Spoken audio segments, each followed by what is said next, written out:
Now, again, at the end of my presentation, I will switch it on.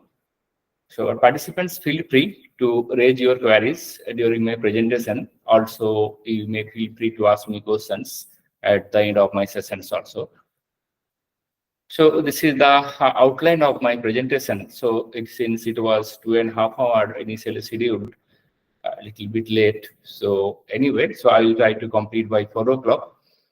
So initially, I will tell you regarding some optimization techniques. Then gradually, I will come to genetic algorithm, and then most importantly, I will spend more time today on this machine learning in meta heuristics. Since this FDP is all about machine learning, so you should know that how we can use the various machine learning tools and techniques in the context of meta heuristics. Then my planning is that I will tell you some introduction to multi-objective genetic algorithm, and if time permits, obviously we will discuss this NSGA2. So there is an important case study for multi-objective genetic algorithm. And if any point of time, if you feel that I am not audible, so please feel free to knock me. Actually, I am not checking the chat box. So if I am not audible at any point of time, ask your coordinator so that coordinators can directly contact with me, so that I will get to know actually what, if anything wrong is happening with my system. And also, please feel free to tell me if my slides are also not moving. I will move the slides continuously. If you feel it is not moving, but I am telling many things, then again, please feel free to tell me. Now, quickly, I will cover this optimization part as I was planning. Then I'll try to explore most interesting things behind that, how machine learning tools can be applied to the meta heuristics part. But before that, so it's my formality to tell something regarding optimization techniques. So very briefly, I'll introduce it. As you know, that optimization is the process of making something better. So this is very much an interesting point to be noted. So it is a process to make something better. See here, so we are not writing the term best. Instead of best, we are mentioning it better. So actually, none of the optimization techniques are guaranteed to give the best quality solutions. Rather, they will give the solutions which are very much closer region to the best one. Again, then question may be there, then why then these optimization techniques are useful? Actually, in some cases, later I will show you some example. So in case of some uncertain and difficult real-life problem, if you apply the conventional or traditional techniques, maybe you will get the exact solution, but it may cost you more and you need to spend much more time for that. And sometimes yet quite difficult, and sometimes it is not possible to find out the best solution if we apply this conventional and traditional techniques. But if you apply optimization process, yes, it is sure that you will get some solutions, but those solutions are approximate kind of things. Obviously, those are not the exact solutions, but obviously those are solutions which are very much closer proximity to the optimal one. So once we are discussing this optimization techniques, again, I should tell that two concepts. One is maximization, second is minimization. As you know, that once we are dealing with the criteria cost, obviously you should minimize it. And once we are dealing with the criteria benefit, then we should maximize. The most important part that quickly I want to move, the meta heuristics to solve various optimization problems. You know, so since the last 2 decades or more, meta heuristic approaches are very much, I think, very much useful or very much visible that researchers are using to solve the optimization problems. Actually, once I am telling regarding these meta heuristics, actually you see two keywords. One is the meta and second one is the heuristics. First one is the meta, first keyword, second keyword be the heuristics. So actually, meta heuristic means if you search in net, you may find out it is heuristics of heuristics, but that is not that may be a recursive definition kind of things, but actually heuristic means, you know, that is some innovative and practical problem solving approaches. And once once we are telling regarding meta heuristics, that has a very much huge importance. That meta heuristics basically these set of techniques or algorithms. We can say these are problem independent. And once we say regarding these heuristics, obviously the heuristic approaches are problem dependent approaches.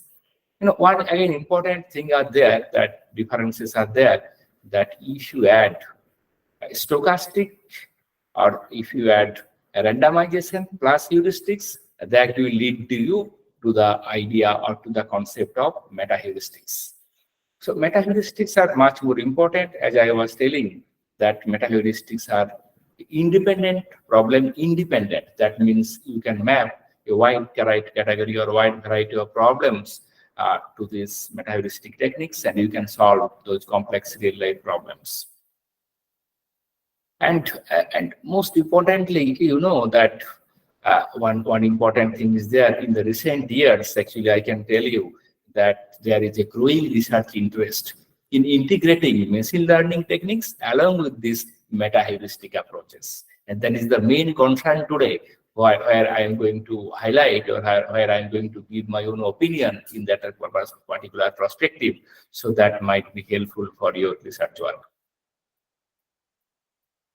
So as I was telling, so actually that recently what we are finding, if you search in internet, you will find out all last 2-3 years papers are there now, not longer, not I think before than that, mostly from 2020 onwards, that how to integrate the machine learning techniques into meta heuristics to solve these combinatorial optimization problems.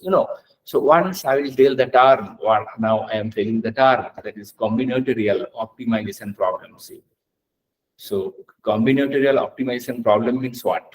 So combinatorial optimization problems, so that means if you increase the problem parameters, then what problem sizes, if it is increases, then problem complexity, again it is increasing combinatorially, that means exponential combinatorially. So what does it mean? So obviously in our real life, so many problems are there. So where problem sizes may be increased at any moment of time, or there is some dynamic category of problems where due to the, I think once due to the processing of time, the problem parameters or the problem size may be increased or may be decreased. That means what to do with this? Those set of problems we can tell those are the combinatorial optimization problems. And meta-heuristic approaches, these are the, I think, one of the most suitable approaches to solve those combinatorial optimization problems. Now see the situation. So what I am telling, that yes, so meta-heuristic approaches we will use to solve these combinatorial optimization problems. And at the same time, we'll try to integrate some machine learning concept with the meta-heuristics to solve those combinatorial optimization problems. Now, again, you can ask me that what would be the benefit? So if we want to integrate this machine learning and this meta-heuristic approaches, what actually advantages or what are the various benefits that we may get? Here I can tell you just few important things. So here, whatever the meta-heuristic approaches you are using, obviously, then if you integrate with the machine learning approaches, ultimately your meta-heuristic approaches will be much more efficient, much more effective and robust. Also, we can improve the performance of these meta-heuristic approaches also. How? Maybe in the framework of, in the context of solution quality, convergence rate, robustness, and many other things. So let's listen to the fact, try to get the situation. So what was my objective? So as I was telling, that my objective for today's discussion is to give you some introduction to this optimization problems or meta-heuristics, and then we need to explore the various directions where we can apply machine learning tools towards the meta-heuristics, so that we can find out some improved meta-heuristics, maybe in terms of solution quality, convergence rate, and maybe in terms of the robustness. Now, again, here I can tell you one most interesting thing, that most of the meta-heuristics algorithms are inspired by this biological evolution process, swarm behavior, and physics law. See the second statement. Meta-heuristic approaches, sometimes they are inspired by the nature, and sometimes they may not be inspired by the nature also. So this is the most, I think, a critical point or the crucial point behind this meta-heuristics algorithms. So actually, if you ask me that, okay, that when the meta-heuristic approaches, those are nature-inspired, and when those are non-nature-inspired. Two things I am telling. Just once again, listen carefully. That meta-heuristic approaches we can classify maybe in two categories. One is the nature-inspired that mostly we are using to solve the complex problems, and second one that I am telling, that is non-nature-inspired. Actually, more familiar, what I can say, that you will find out more number of research works on this nature-inspired meta-heuristics only. That means what is happening around us in the nature. Simply, researchers are trying to mimic those ideas from the natures, and they are ultimately formulating the concept in terms of computations. And that is today our discussion topic. As I was telling, that I will tell you one evolutionary computation, that is the genetic algorithm in detail. Actually, this genetic algorithm belongs to one nature-inspired, this meta-heuristics. Along with that, I can tell that again something, a differential evolutionary algorithms, you may know it, that is also nature-inspired, and colony optimization technique, that is also nature-inspired.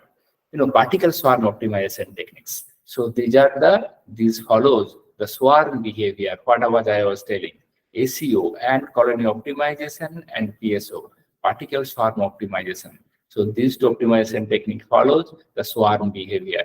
So you might have carefully observed that once the group of birds moving in the sky searching for some food, then how they are changing their positions. Ultimately, objective is that they need to get the food source quite easily and efficiently, and I think and without any much more delay. So how then they are changing their positions? How they are changing their velocity? You can look that you can see that each and every birds are changing their two things we normally consider. One is the global waste, second is the local waste. For each and every particle, for each and every bird, there is one local waste solution and one global waste solution. So based on that, they are changing the velocity, that in which directions they need to move. That is not our discussion topic today, but PSO is one of the most interesting, again, meta-heuristics algorithms that is inspired by the nature. Another thing is that ant colony optimization. Similarly, how ants are searching for their food. If I put a drop of sugar right now in this table, then if I come at afternoon or after some few hours, then I may see that long queue of ant is there. How directly they are coming? Now there is no ant in my cabin, but obviously if I put some kind of sugars, obviously after 1 hour or 2 hours, I'll find out a long queue. And then how this is possible? I know that ants, once they're moving, they are releasing some pheromone. Again, that is another concept. So based on that, other ants also are getting attracted in which path that pheromone density is more, that path only they are following. Again, some techniques are there. So how ants are searching for their foods, based on that, researchers have developed or proposed this ant colony optimization. So again, this is nature-inspired. What is happening in the nature? Okay, so similarly, I can tell many other algorithms are there, but if we see one non-nature-inspired algorithm, non-nature-inspired meta-heuristic approaches, then I can tell simulated annealing. Obviously, this is not nature-inspired. Okay, so physics law, simulated annealing. Simulated annealing, that simply follows the physics law. If we heat some material up to certain temperature, then slowly cooling it down, then ultimately what will happen? Then internal structures of the molecules or internal structures of the, if simply I say that particular material particles will be changed. Okay, and ultimately it will be much more strengthened.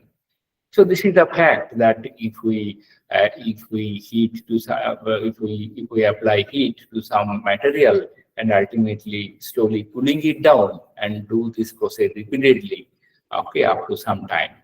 So that means this annealing, that means this is the simulated annealing process. So actually, the researchers adapted this idea and they have developed simulated annealing in the context of computations.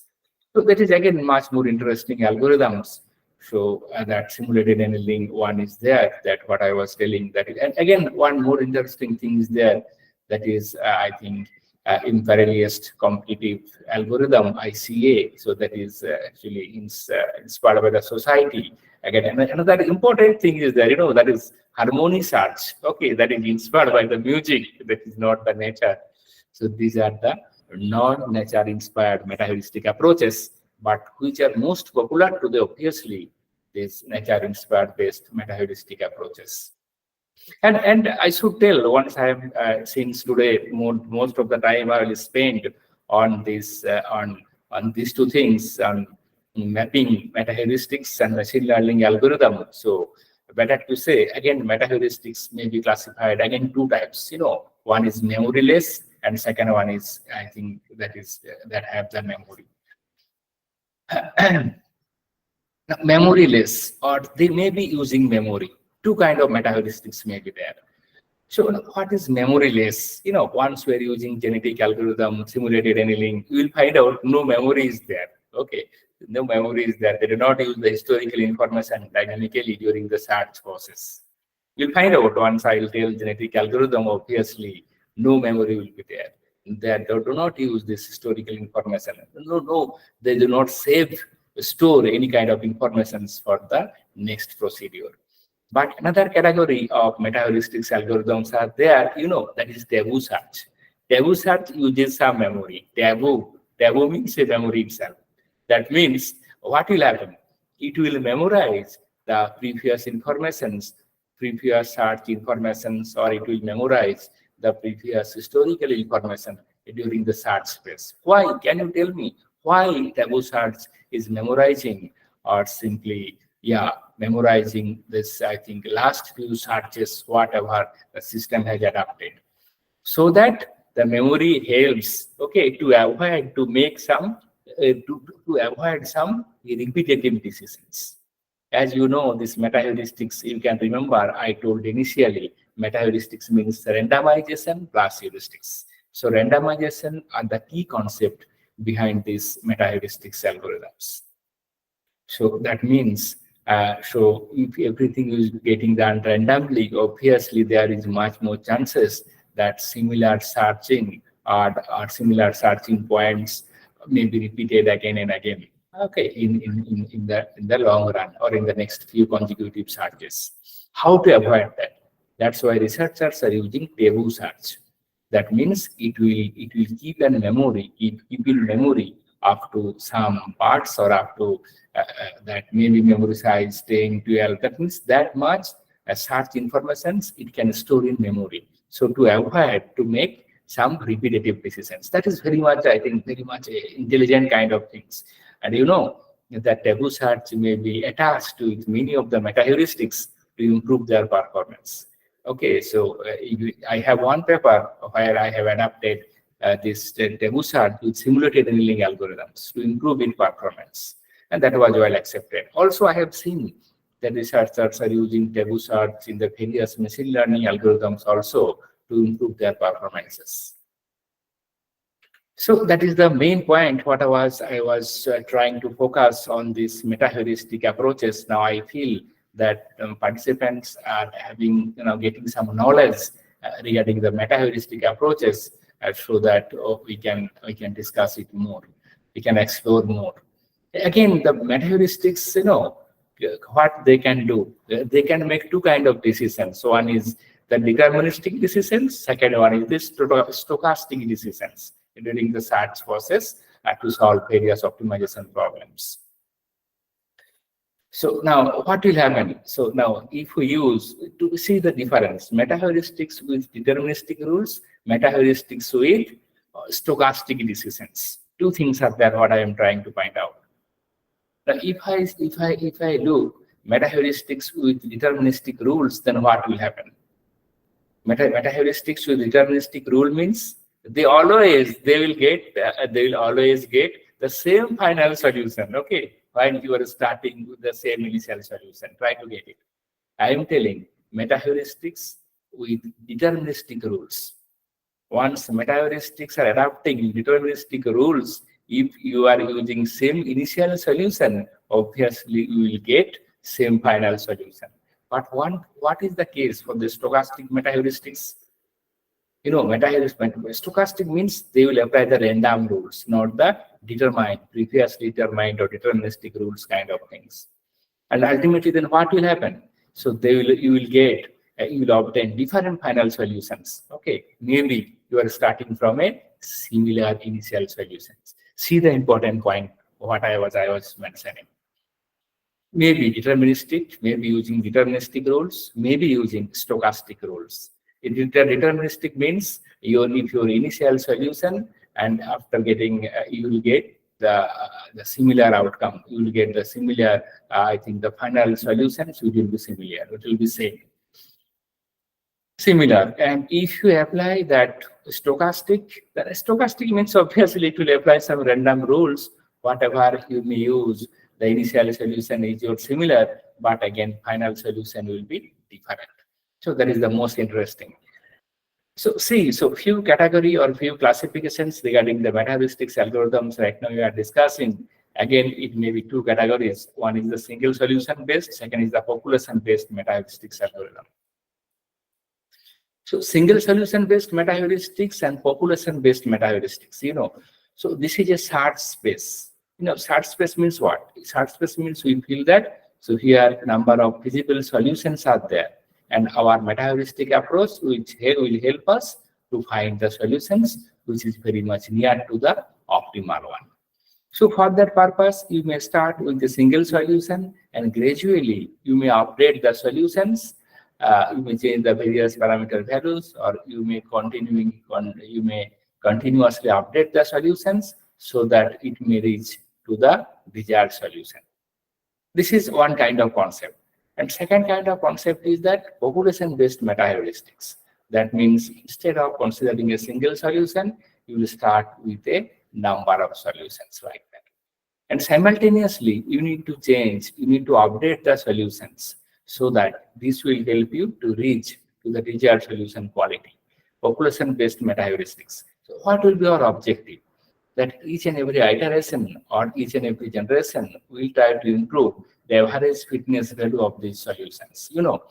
Each and every solutions, okay, they will have with its the fitness value or objective function value. What is value or what is objective function value? So that will determine the quality of the solutions. If the solution quality is more, okay, that means fitness value will be more. If solution quality is less, fitness value will be less. If you are dealing with maximization problems. So fitness value, it reflects the quality of the solutions. Okay, accordingly it will be changed once you are using maximization or minimization problem. So here, in case of this population-based meta-heuristics, since initially you are starting with a pool of solutions. See, we are not starting with a single solution. I am telling, here we are starting with a pool of solutions. Then what will be our objective? Our objective will be that in each and every generations or iterations, we will do something so that the average fitness value of these solutions will be improved. Check what I am telling. So we will adapt some process. We will do something so that the average fitness value of these solutions will be updated, will be improved. So what to do for that? With that purpose, we need to apply this initially. We can apply this natural selection. What I was telling, it is nature inspired. What is happening in the nature? Simply they are trying to mimic it. Actually, once time will come, I'll explain it more. How to improve the average solution quality? Now that was the question to us. That I will tell. Now under this population-based meta-heuristics, again, two things are there. One is the evolutionary algorithms. Second one is the swarm intelligence algorithms. So today we will focus on this evolutionary algorithms only. and will not touch the swarm intelligence algorithms, although these are again very much interested or very much emerging population-based meta-heuristics. Now, as I was telling that gradually I will try to tell you some fundamental concept behind the meta-heuristics, particularly with evolutionary computation, so that you will get some idea, and then again we'll start that we will try to map that how we can apply the machine learning concept to the heuristic-based approaches or meta-heuristic-based approaches. So as I was telling that in the evolutionary computation, an initial set of candidate solution initially you are using, each and every solution I am telling as a candidate solution. You can remember that in the meta-heuristic approaches, we are applying a pool of solutions, not a single solutions. We are starting with a pool of solutions. That means that is called the candidate solutions, and we need to iteratively update the solution quality. How we will update that? Obviously we will check. Each new generation produced by stochastically next moving less result solutions. Okay, that I will change. That I will tell you. So see, now come to the fact here. So here what I was doing. Okay, so let me make it clear. Yeah. So here simply this is my search space. Okay. So here what I'm doing. So I'm considering initially these 5 solutions. Let us say this is 5, fitness value, this is 10, 15, this is 20. Let us assume fitness value of this solution is 25. So once I will move to the next generation or next iteration, then what is my objective? The average fitness value should be improved. How to calculate the average fitness value here? 5 plus 10 plus 15 plus 20 plus 25 divided by 5. And remember one thing.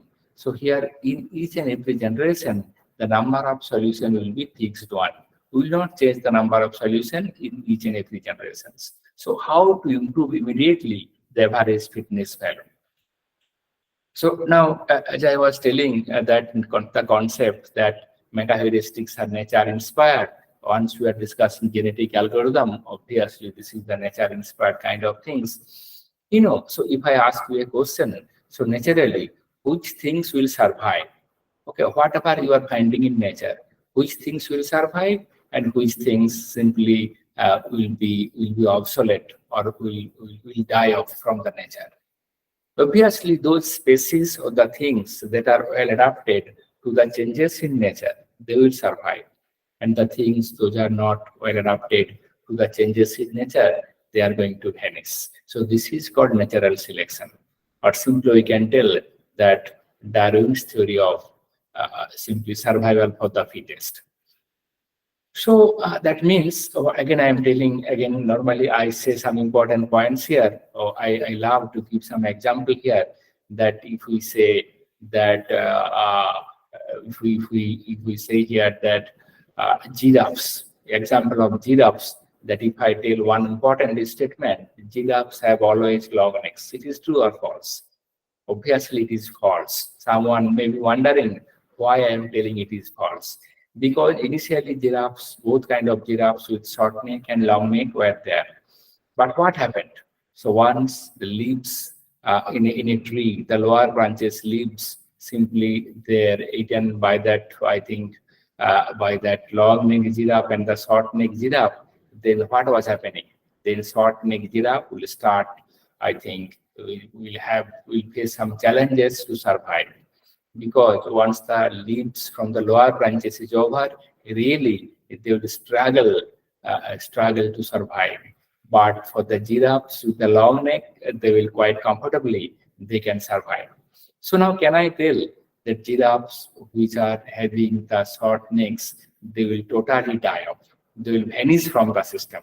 And only giraffes with the longer neck, they will survive or they will exist. Can I tell like that? No, this is not the natural selection. Okay, giraffes with long neck, with short neck, they will also survive, but in less number, and due to the chance or due to the luck factor. See what I am telling.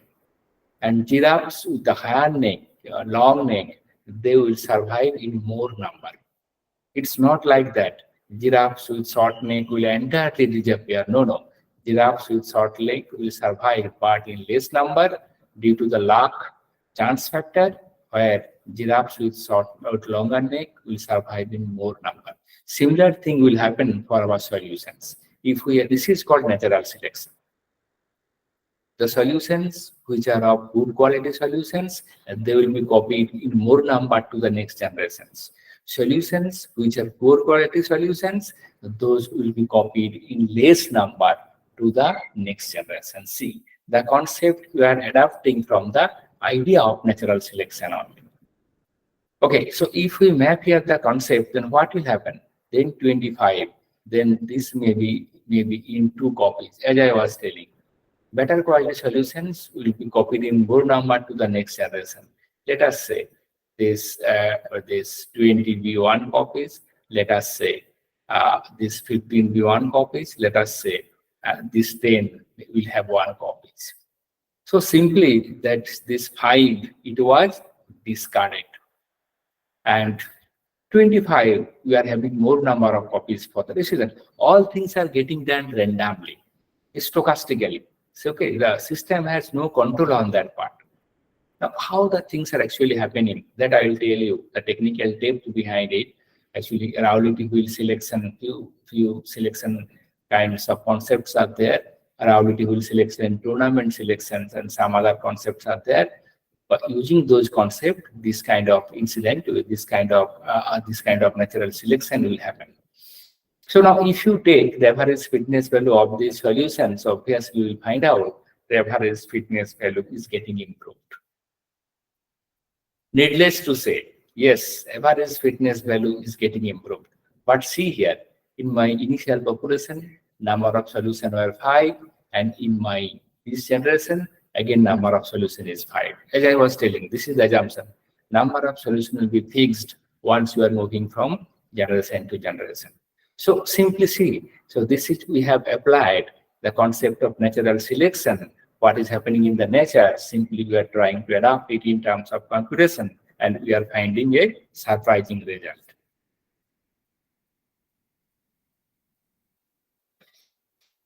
So again, the concept is that in evolutionary computation, it will apply mainly 2 concepts. One is the natural selection, and second one is the genetic inheritance. Already I told you regarding the natural selection, the main idea behind natural selections, and what I can tell, how intelligently it is changing the average solution fitness. Okay, so this is quite wonderful kind of things. Now, second concept is genetic inheritance. Since it is all about whatever you are discussing, genetic algorithm, obviously gene will come to picture. Genetic inheritance. Actually, the idea behind evolutionary computation is to do what nature does. Now, what is this genetic inheritance? What is the importance of this genetic inheritance? As you know, that if parent solutions are better, and if we apply some kind of mating process on the parent solutions, then whatever the offsprings we will get, these are supposed to be better one. This P1, P2 parents, offsprings or child, you are getting C1, C2. If parent solutions are better, if we apply some kind of mating process on the parent solutions, as a result, we will get a couple of offspring solutions, and which are supposed to be much more better than the parent solutions. This is called inheritance. If you know the concept of C++ or Java or any object-oriented programming, then you'll get to know that this is the child solutions. They will have its own feature, as well as they will inherit the features of their parents also. They will have their own properties, as well as they will capture some properties from their parent solutions also. So this is, here our assumption is that if you are using a pair of solutions for the mating process, so that means in turn, or as a result, you will get a pair of child solutions from a pair of parent solutions. So simply that kind of process we want to apply in case of genetic algorithm. See that after natural selection, now if we randomly select some couple of solutions, some pair of solutions, then what will happen? Okay, let me check. I am randomly selecting these couple of solutions. Now, what probability is telling? That being coupled of good quality solutions, probability is more. Doubling probability of good quality solutions are more. Why? Because here after natural selections, a number of good quality solutions are more and number of poor quality solutions are less. That's why if we apply randomly, I was telling that we have no control on it, that which solutions will be coupled for the mating process, we don't know. Here all things will be done stochastically. So that means since the number of better quality solutions are more here, that means obviously there is a high probability that high quality solutions will be coupled for the mating process. As a result, what will happen? As I was telling, this is actually technically called crossover. So what will happen actually after that? So if these two are getting coupled, that means this 25, this 15. So it may be 27, it may be 17, and this is 20, 25. That means that may be 21, and that may be 26, and 10 is exactly it is. Now, average fitness value is improving or not? 21 plus 27 plus 26 plus 17 plus 10 divided by 5. Obviously, average fitness value is improving. But can I ensure that once we are doing this kind of process, each and every iteration or each and every generation, your average fitness will be improved? No. All things are getting done randomly, stochastically. Sometimes it may not improve also, but most of the time chances is that it will be improved. So algorithm is designed in that manner only. See the situation. So these are the main two crucial points behind these evolutionary computations, particularly for this genetic algorithm. How we are applying this natural selection and the mating process so that we are closely moving, or we are moving, converging in a faster manner to the desired solution. Now we'll try to find out that whatever we are discussing now theoretically, how technically these things can be implemented.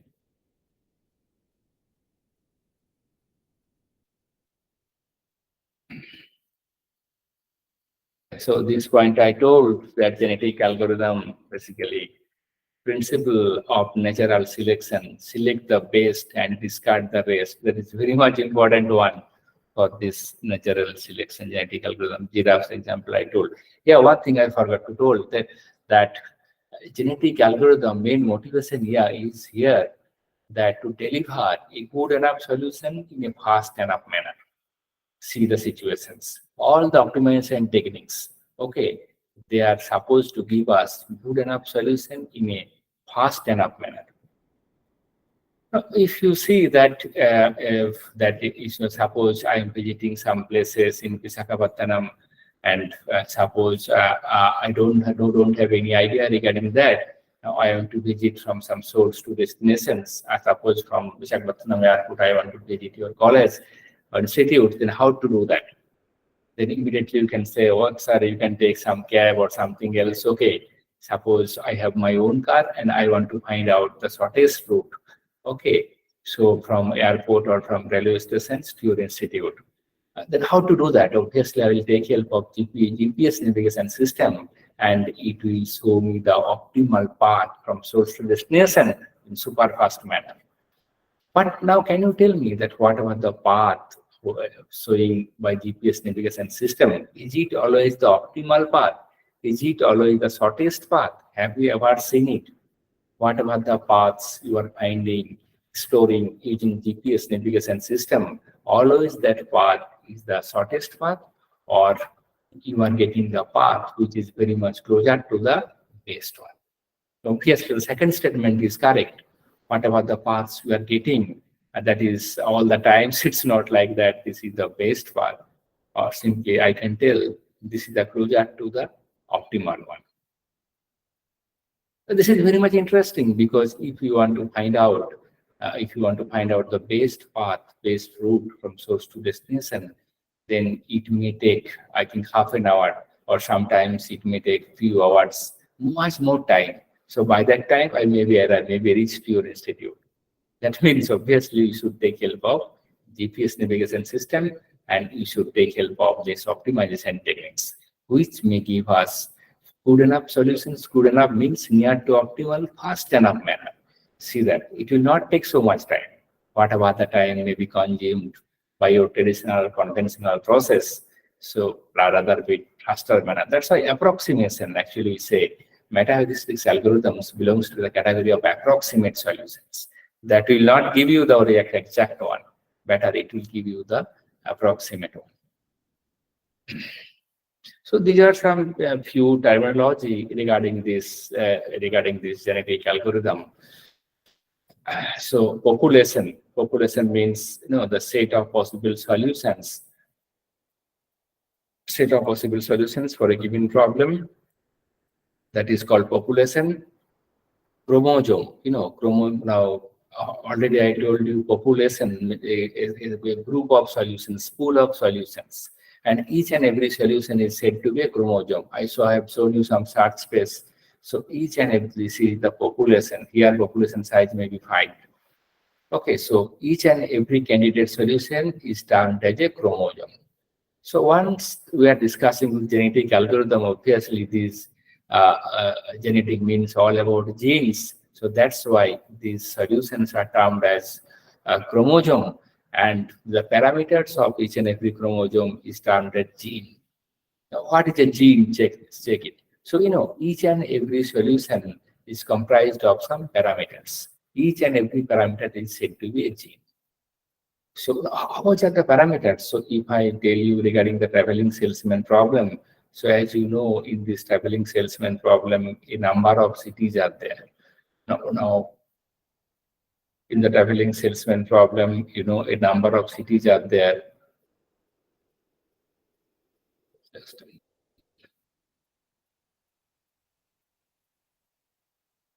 Yeah, so I am in a meeting. Okay, so you may come after 4:30.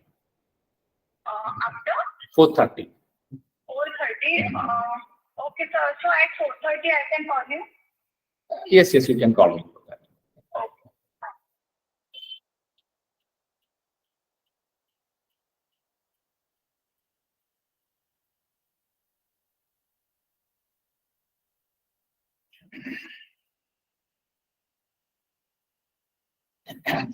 Okay. So whatever I was telling that, just give me 1 minute.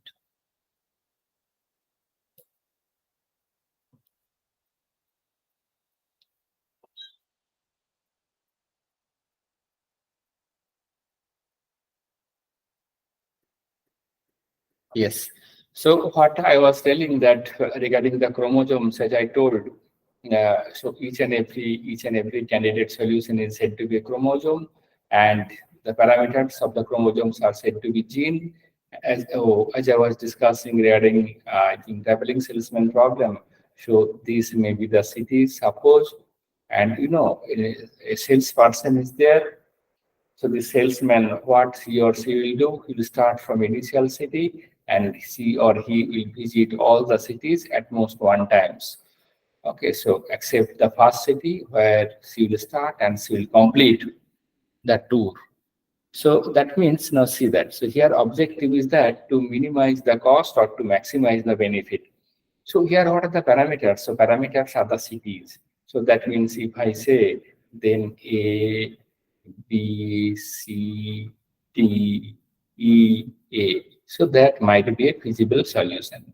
And here all the parameters, this is the parameters of that particular solution, and each and every parameter is said to be a gene. And usually you know that each and every parameter will have some value, that value is said to be this value. And again, 2 things are there. This is phenotype and this genotype. Genotype means how you are representing the population in the computational space, and phenotype means in the actual real world space.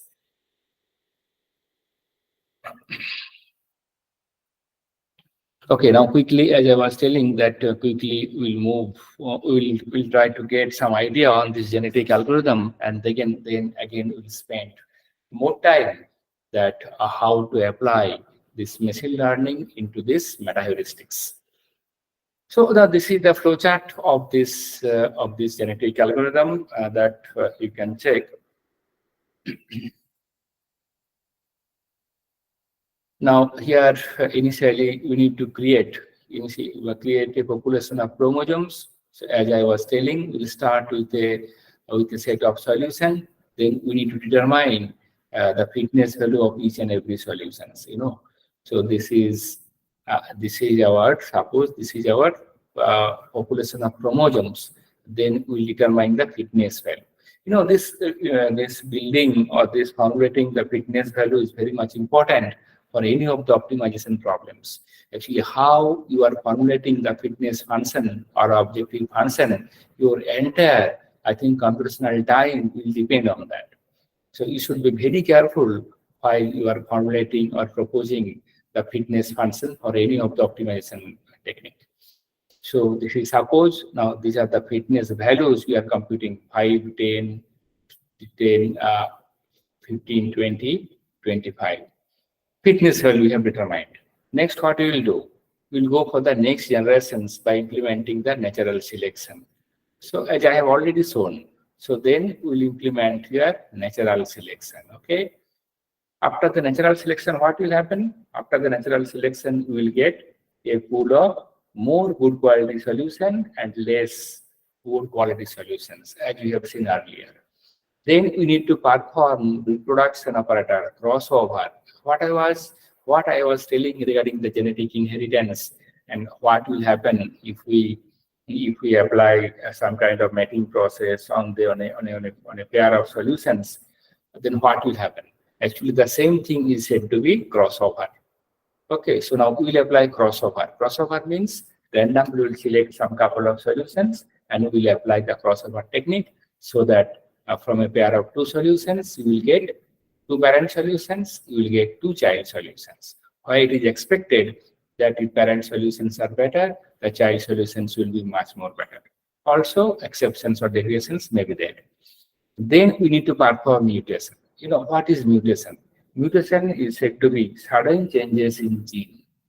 That means, sudden changes in gene which what? Sudden changes in some parameter values. So although it is expected that now some solution you are finding very much poor quality solution, but again, if you change one or two gene value randomly, so you will find out that it may be converted to a very much good quality solutions. So this is the expectation. This is our expectation from mutation. Sudden changes in gene. Now after crossover, we will select some chromosomes randomly and we'll apply the mutation. So that means once we'll apply the mutation, again, once we have randomly selected the chromosome, among those chromosomes, we need to randomly select the genes whose value we need to mutate.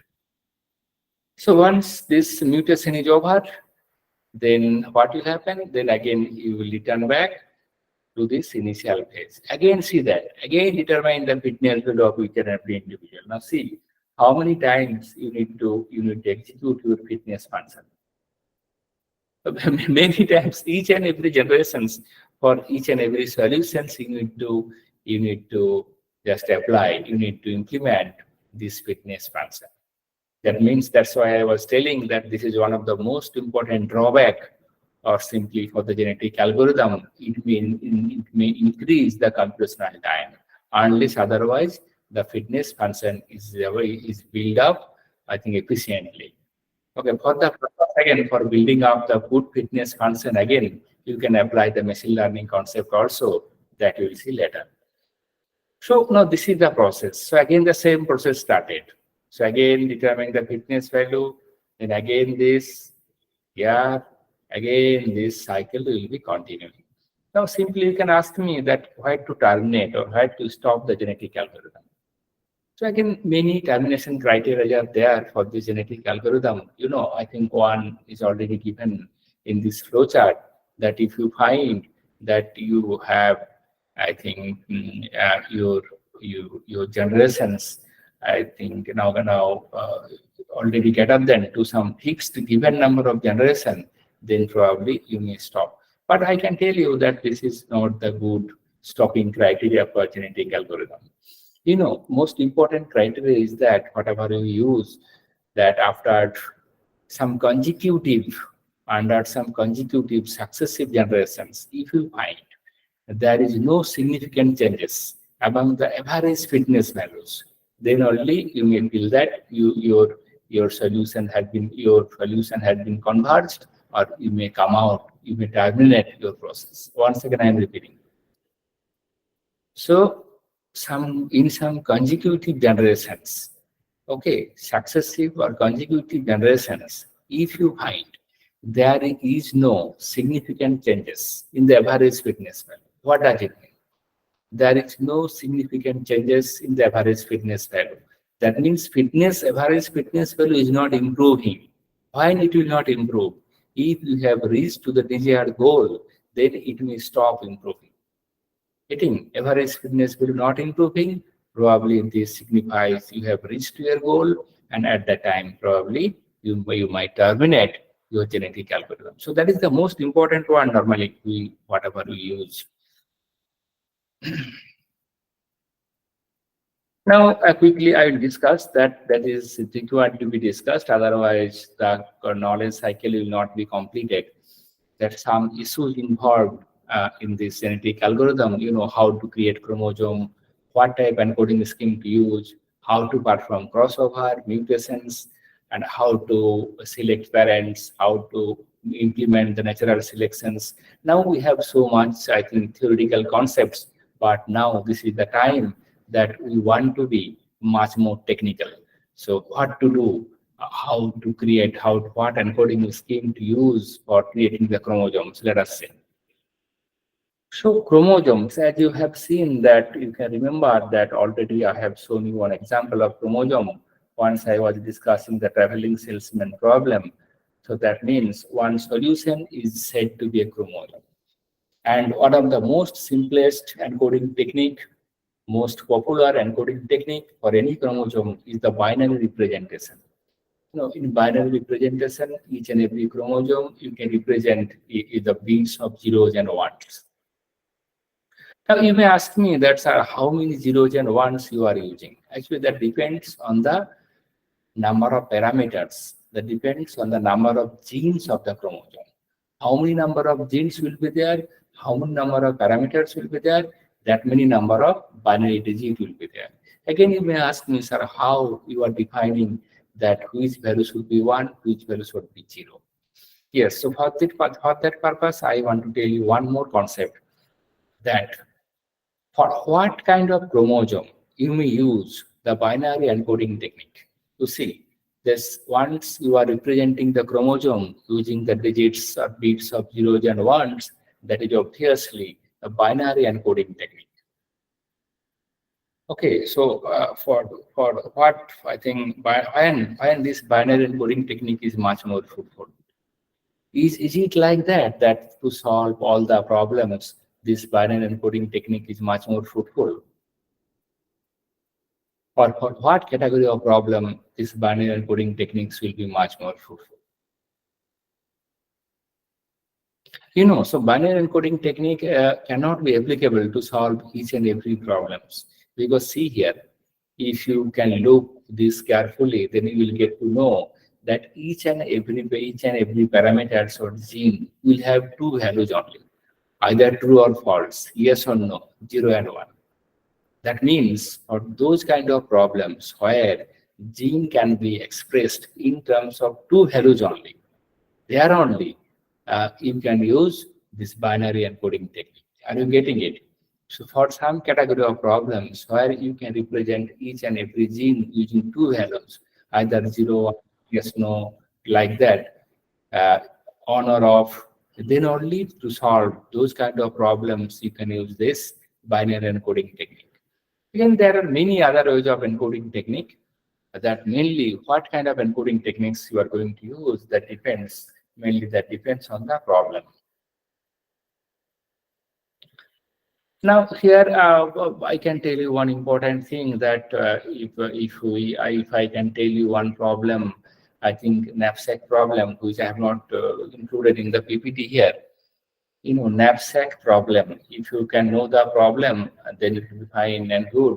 So knapsack problem means that we have some elements, some items, okay, each and every item will have their values and weights. And also at the same time, you will have one knapsack with you. Knapsack means that's the bag that can have a maximum capacity. Try to get the problem. Each you have some set of items. Each and every items will have some values as well as some weights. You need to put the items in the knapsack by maintaining the maximum capacity of the knapsack. And at the same time, you should do it in such a manner so that your total number of values will be maximum. See what I am telling. You have some items. Each and every item have some value and some weight. You need to put the items in the bag or the knapsack by maintaining the knapsack capacity in order to maximize the values. That's the situation. So here one condition I can tell you, you cannot break any item. That means you can, if you can follow me, you will get to know it, that each and every item, two condition is there. Either you can put the item in the bag or you cannot put the item in the bag. See, for each and every item, two conditions. You can put the item in the bag, you cannot put the item in the bag. So that means two conditions for each and every item means what? This is the binary encoding technique. So this kind of knapsack problem you can easily represent. You can using this binary encoding technique.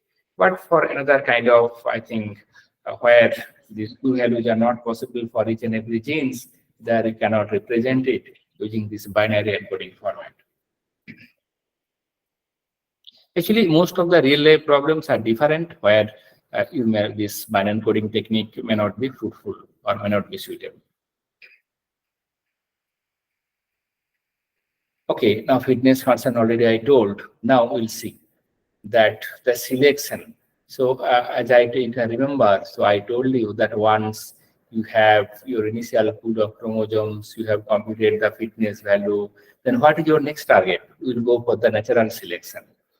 And as you know, that natural selection I told, that is motivated by Darwin's survival of the fittest theory, that good solutions will be copied in more number to the next generation, and poor solutions will be copied in less number to the next generation. So how to implement that? So to implement that, many techniques are there, but here I will focus on these two only. This is Rowley wheel selection and this tournament selection. See, I will focus on these two only. So this is the Rowley wheel selection, and this is the tournament selection. Now, what is this Rowley wheel selection? You know, so suppose you have three solutions: solution A, solution B, and solution C. Okay, so this is the fitness value for solution A 3, fitness value for solution B. This is the fitness value for solution C. Now, so now you need to assign all these solutions based on their fitness into the Rowley wheel. So for that purpose, you need to take help of probability. So that means for the A, 3 by 3 plus 1 plus 2, that means 6.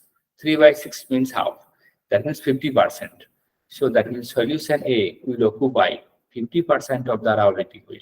Similarly, solution B will occupy 17% of the Rowley wheel. Solution C will occupy 33% of the Rowley wheel. Try to get it. Here I am determining it based on the probability. Now take some one point, okay? This point. Now spin the wheel 10 times or 8 times. Let us say spin the wheel 10 times. Now capture the solutions which will be located to this point. Now can you tell me? So then if you do that, then which solutions will be captured more times and which solution will be captured less times? Obviously, if we spin the wheel n times, solution A has a probability that this will be captured more times, then solution C, maybe then solution B, like that it will happen.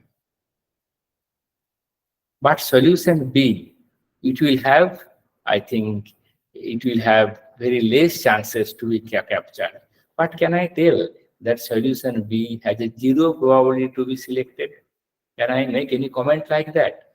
If I make any comment, solution B has 0 probability to be selected to the next generations after natural selection. Is it correct? No, no, this is not correct. See, I'm not telling anything. This is the fact. If you look closely to this Rowlett wheel, once you are spinning the wheel, that means solution B also may be selected by luck factor. But obviously, the chances of selection of B is very less in comparison with solution A and solution B. Are you getting it? Solution B, that is the poor quality solution that has a non-zero probability to be selected, but obviously the chances is less, that I can tell. That I was telling, that good quality solution will be copied in more number, poor quality solutions will be copied in less number. That is the main motivation behind this natural selections, whatever we are implementing using this Rowlett wheel mechanism. Now, this is another important thing, that is the tournament selection. In KA tournament selection, so if we select K individuals from the population at random and then select the best. See here. So K-way tournament selection. Instead of K, here we will take a three-way tournament selection. What is happening? So initially you need to select three random solutions. Then among those three random solutions, you need to find out which one is the best one. Check it here. Initially, I have selected three random solutions, solution A, solution E, and then solution D. So among these three, which one is the best one? So pick the best as parent. So best one is A. That means I am picking the best as parent. Why? Check it. So here fitness value is 5, here fitness value is 2, here fitness value is again 2. So that means this is 5. So this is the best one. Are you getting the fact? Initially, if it is a K-way tournament selections, we need to select K solutions randomly. Then based on these three K solutions, we will find out which one is the best one. So now can you tell that in this K-way tournament selection also, that solutions, poor quality solutions has a 0 probability to be selected? Can you comment on that? In this KA tournament selection also, that the poor quality solution has a 0 probability to be selected for the next generation. Can you do any comment? No. We cannot do any comment like that. Simply we can tell that poor quality solution also has a non-zero probability to be selected to the next generation, but obviously their chances is very low. That only we can comment. Because initially, whatever you are doing, initially you are selecting the solutions randomly now. So initially, if all poor quality solutions are selected, then out of those three poor quality solutions, one solution will be moved forward to the next generation. That means, so simply we can comment like that. Okay, poor quality, good quality solutions should be copied in more number. Poor quality solutions should be copied in less number. That is the most interesting fact behind this tournament selection. And see here how the concept of natural selections, what we are discussing in terms of giraffes with short neck, long neck, like that thing, survival of the fittest, select the best, discard the rest. So now how those things are technically implemented using the computational procedure. Now we need to discuss that what is crossover. Okay, so I'm trying to make this cycle complete so that you will have some enough technical knowledge. Now, what is crossover? As you know that once initially we have some pool of solutions, we have computed their fitness values, then we have implemented the natural selection. After that, it is the duty of genetic algorithm to implement crossover. What is the crossover? Crossover is the partial exchange of information between two randomly selected parent chromosome. Crossover is partial exchange of information between two randomly selected parent chromosome. See that. As initially I was telling that once after the crossover, after the natural selection, you need to select two parents randomly, you need to apply the mating process. That mating process here is said to be the crossover. Now let us tell you some example. Then it will be clear. So this is our first solution. This is our second solutions. Now randomly these two solutions are being selected, and randomly we are selecting one crossover point. So suppose this is our crossover point. Then what we are doing? See here. Then we are doing the information exchange. So these two informations are getting exchanged. This and this. See, check it. This is coming here and this is coming here. So this is the matching process we are implementing in terms of crossover. So this is known as single point crossover. But here that which solutions will be selected for crossover, we have no control. It will be determined stochastically. And what will be the crossover point? Again, that you need to denote randomly. We don't have any control on that part. But again, be sure, since crossover is being implemented after the natural selection, as you know, after the natural selection, you have a pool of more number of better quality solutions. That's why there is a higher chance then crossover will take place on the good quality solutions. High chances is there, high probability is there. Sometimes it may not happen, but obviously probability is high.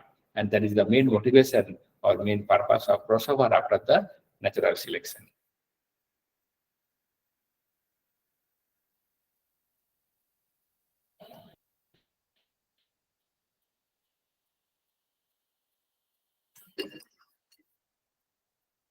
So this is single point crossover. Similarly, many other kinds of crossover are there.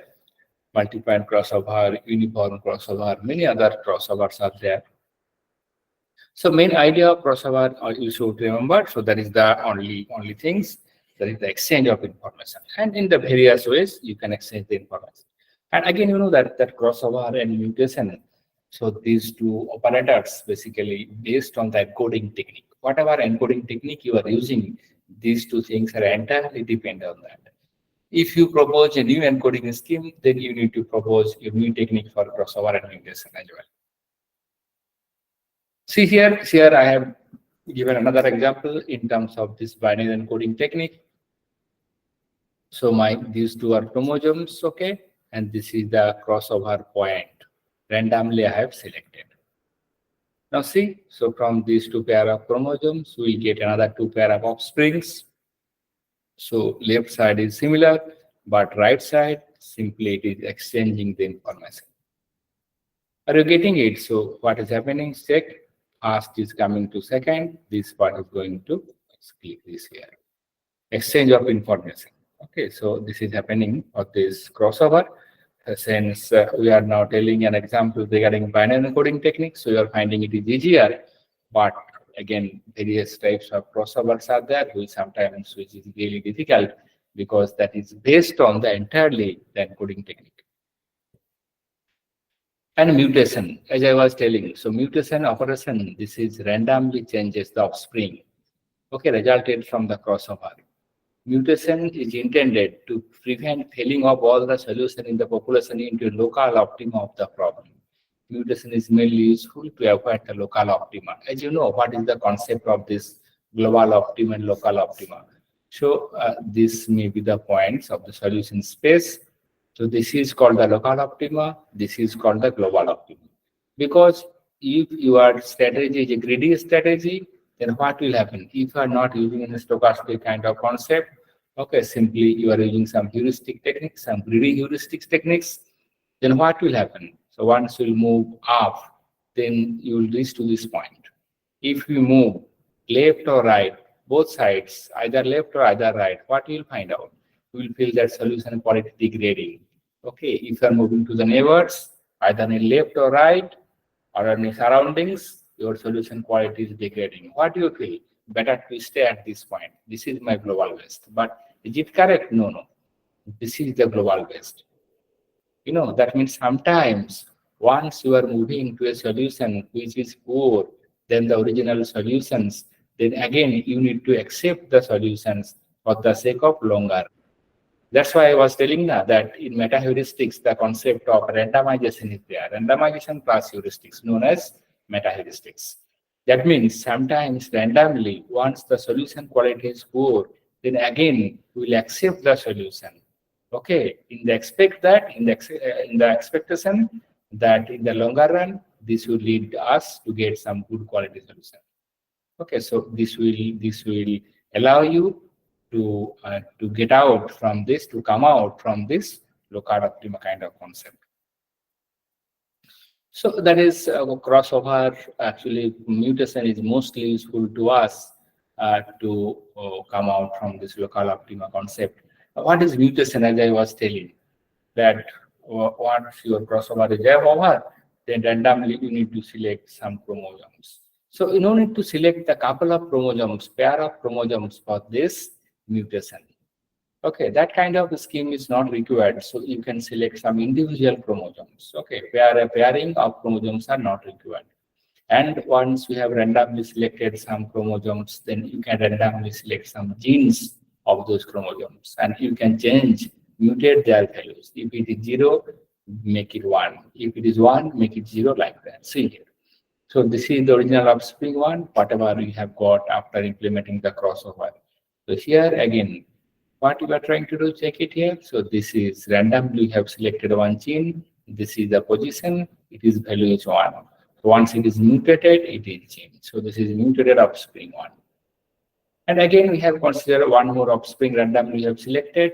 And see here, we have selected randomly 2 genes. All things are getting done randomly. 0 will be mutated to 1. Here, this 1 will be mutated to 0. As I was telling, so these two techniques of this crossover and mutation, this mainly depends on the encoding techniques of the chromosome, on the encoding scheme of the chromosome. It's not like that for each and every problem, your mutation will be like this only. No. Many other kinds of, many variations of mutations are there. Since today that is not our discussion topic, so I'll not touch that part, but many various others mutations are there. All they are dependent on the problem or dependent on the encoding scheme. But if you have a good idea on this mutation, then easily you may propose your own scheme for mutation.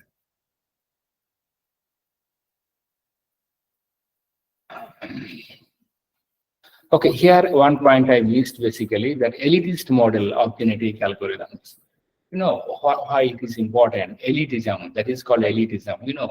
So if in some search space, suppose you have the solution quality fitness value is 100, remaining solutions are 10, 20, 30, okay, 15, like that. 5, again 17, like that. So again, this is exceptional high quality solutions. So now if you apply or include this solution in some kind of crossover or mutation operations, then what will happen? Then maybe chances is that this solution will lose its feature, will lose its property, where the fitness value, which is initially 100, may be degraded, may be reduced. So what to do that? So that means we need to keep the solution, don't apply any crossover mutation on this, directly move it to the next generation, okay, without being apply any crossover mutation or any other things. So base solution up to the current generation must be preserved, and it should be directly shifted to the next generations. Are you getting the need for that? Because in these very good quality solutions, if you involve or if you apply in crossover or mutations, then obviously its feature or solution quality will be affected.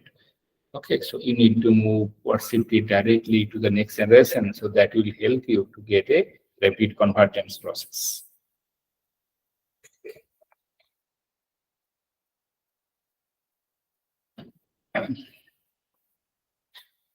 Yeah, so this example we will not discuss now.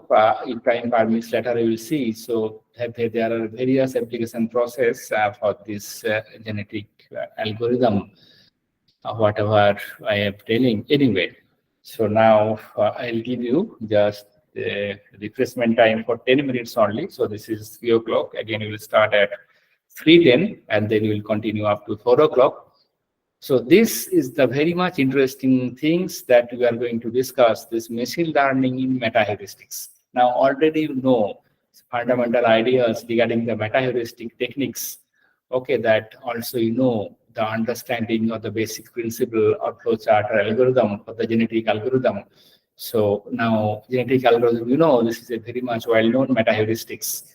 Okay, then we'll see that how to apply the various machine learning tools to the meta-heuristic based approaches. So this is very much interesting things I'll not go in detail because I'm not going to explain. I hope in this FDP, many research, many resource person, they have taken care of the machine learning concepts, and maybe many things are remaining.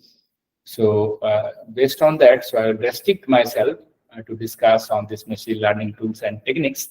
Better, I will try to focus on the linking between these two, so that may help you for your future research career. Okay, so just I think maybe 5 to 10 minutes break now. Okay, so then we'll once again we'll join it perhaps at 3:10.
Yes, so now this is our next 1 hour. We will continue. Machine learning in meta heuristics. I feel that I am audible. So machine learning in meta heuristics. 1 second, let me check the settings. Hello, yes.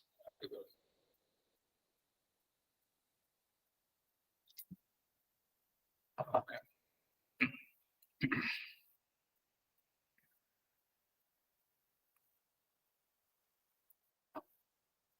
Yes. So I think this is the most important thing, that we know the concept of machine learning, we know the concept of meta heuristics also. So how to integrate these two concepts for the betterment of our proposal.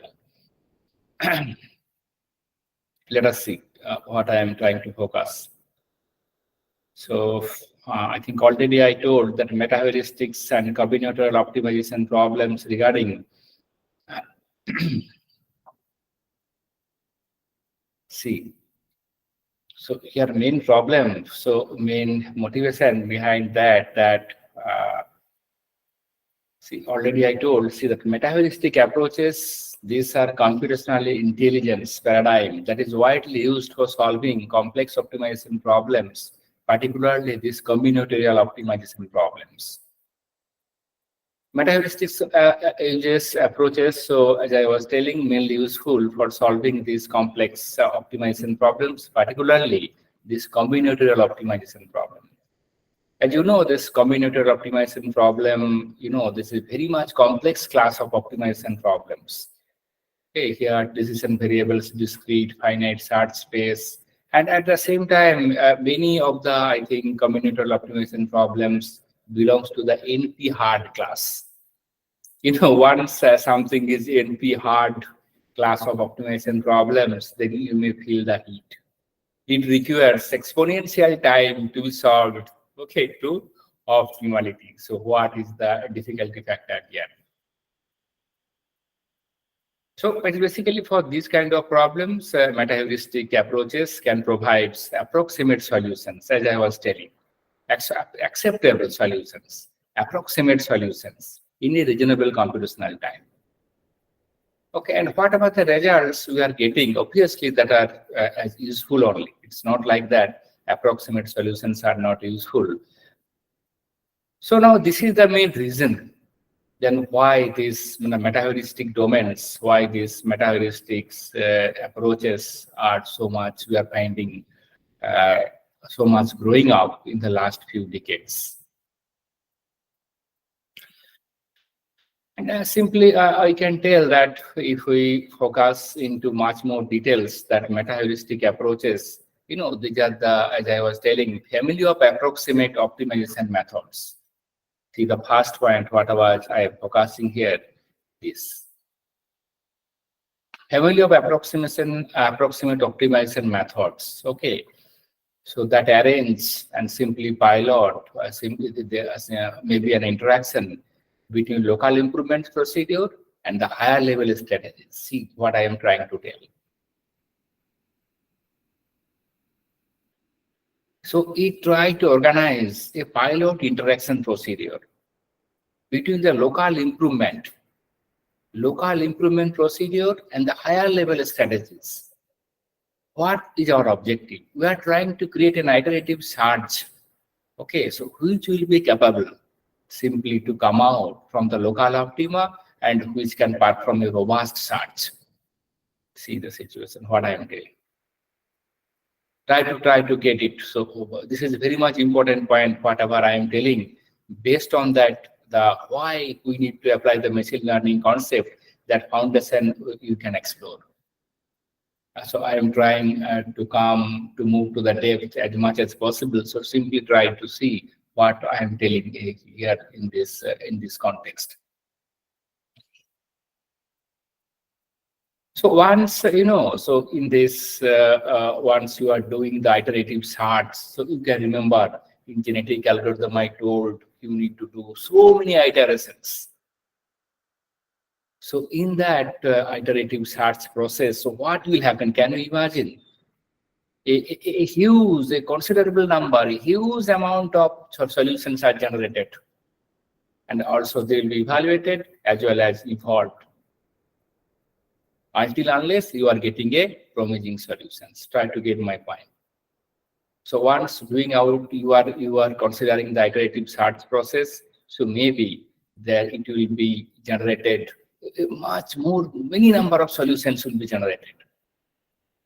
It's not they will be generated. They will be at the same time evaluated also, because you are doing natural selections, you are doing crossover, you are doing mutations. Each and every time you are finding the fitness value for each and every solutions like that. So up to how much time the process will continue? Unless until you are getting some promising solutions. See that, try to feel the heat of it. So what is happening? So during the search process, meta-heuristics can generate a huge amount of data, considerable amount of data that may include good solutions as well as bad solutions. Try to see what I am trying to point out.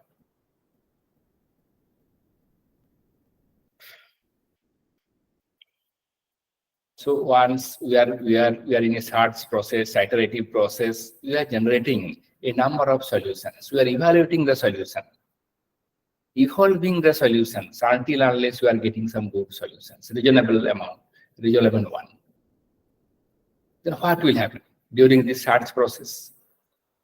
So during the entire search, your meta-heuristics will generate a huge amount of data, high volume of data, including the good solutions as well as the bad solutions in terms of their fitness values.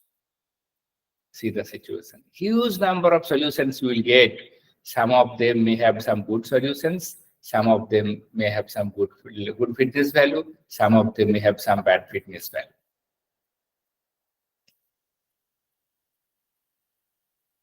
Now, what is happening? So you are generating a high volume of data. Now, these data, or the high volume of data you have generated, that may be useful, that may carry some useful knowledge. Some useful knowledge, such as someone, when some solutions you are categorizing as a good solutions. When, by how, when the changing of the parameters are taking place, so that you are categorizing a solution as a bad, good quality solutions. They may contain some knowledge between the various properties of good solution and the bad solution. See my point number 3.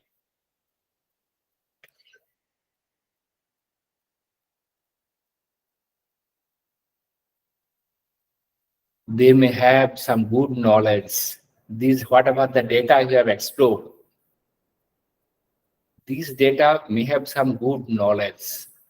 Okay, regarding the good solutions, bad solutions, they may have some knowledge regarding the performance of different operators. See, in different stage of your search process, see the situation. What was the performance of different crossover operators, different mutation operators, different selection operators in the various generations?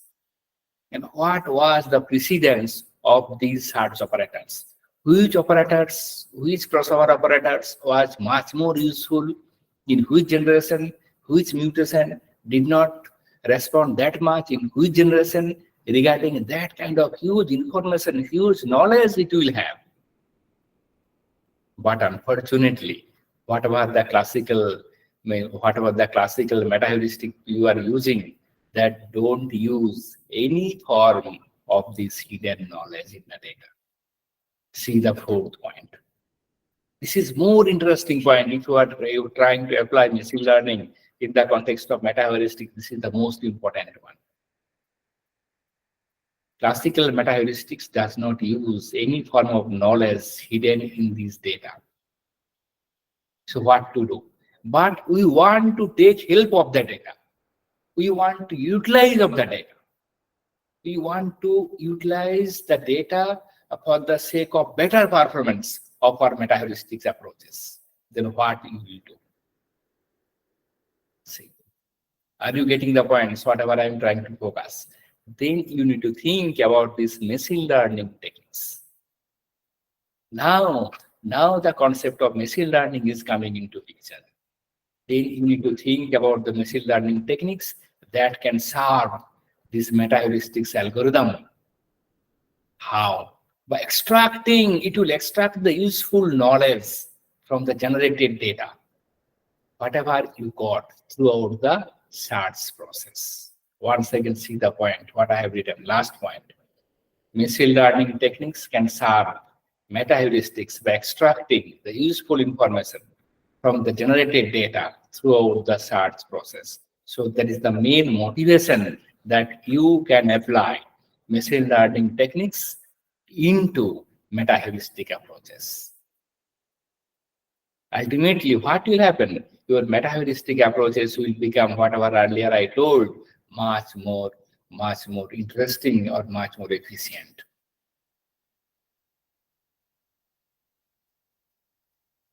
So this is the fact that incorporating, we need to include this knowledge, okay, within the search process. If you apply this knowledge throughout the search process, so can you tell me what will happen? Obviously, this will guide the meta-heuristics for getting better decisions. Ultimately, so what is happening? This meta-heuristics, ultimately the meta-heuristics will become much more intelligent. I hope you will be agree with me. So far, meta-heuristics were not so much intelligent, but once we are applying the concept of machine learning into meta-heuristics, obviously they will become much more intelligent, and obviously they will improve their performance. Maybe that in terms of solution quality, in terms of convergence rate, as well as the robustness. These genetic algorithms or the meta-heuristic approaches are said to be robust. Do you know when we say a solution to be robust? You may change the problem parameters. Ultimately, the solution, whatever the solution quality, it will be same. So by changing in the environment or by changing in the problem parameters little bit, the solution quality will not be affected. So this is the most interesting part that I was trying to I was trying to focus in the last few minutes. That that once you are telling regarding this machine learning, I will not tell so much. Again, I should say that machine learning, that is a subfield of AI, artificial intelligence. And artificial intelligence, so whatever you are doing actually, so simply machine learning, it involves the learning algorithms, okay, to infer from data to the new learning task. See. So simply you are allowing the data to learn, as you know, that is the main concept of machine learning. So now, ultimately, so our target is that, okay, we'll integrate our machine learning techniques into the context of meta-heuristics in order to make our meta-heuristics algorithm much more efficient, more convergent, more robust.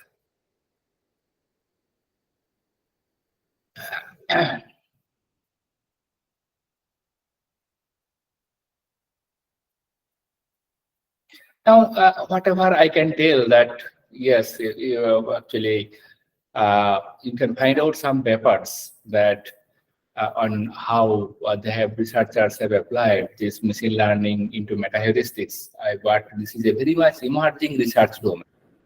If you search, you will get so many recent papers on that. Actually, two things are there. That machine learning can be applied in meta-heuristics, as well as meta-heuristics also you can apply in machine learning. Two parts are there. But today, I will try to make it more convenient that how to apply machine learning into meta-heuristics. But believe me, the reverse is also possible. Machine learning in meta-heuristics, second part is meta-heuristics in machine learning.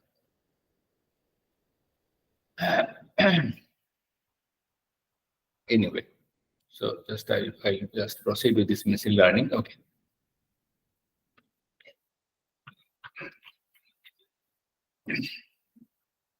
So what I was telling that machine learning, so this is a subfield of artificial intelligence, as you know. So algorithmic that use algorithmic and statistical approaches to give computers the ability to learn from the data. That is most interesting things for the machine learning. Why this learning from the data is important? Ultimately, this will lead us to improve their performance in solving any task without being specifically programmed by for each one. So this is the interesting scenario for this machine learning. It can learn from the data and it can improve its performance to solve the various real life problems.